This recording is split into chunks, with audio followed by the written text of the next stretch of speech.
Maybe you're thinking that you want to be a teacher, you want to be a lawyer, you want to be a doctor. I'm telling you that's not your dream. Your dream is the purpose of what you want to do. That's very true. You want to be a teacher because it's not because you want to be a teacher. It's because they want to impact the lives of other people. Yes. And you may not be a teacher right now. There are other ways to pursue your dream. And maybe just like me, I'm still pursuing my dreams. Just taking another route. Wow.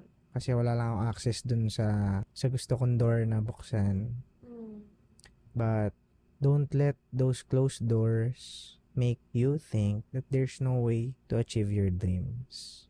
Kasi minsan kala lang natin pangarap natin yung profession. But the younger us, tanongin nyo sila, yung batang kayo. And they will tell you bakit mo gusto maging piloto, bakit gusto mo maging engineer. Wow. And yung answer nun nasa batang ikaw.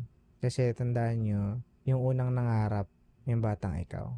And minsan nakakalimutan natin bakit nga ba natin pangarap yung mga pangarap natin.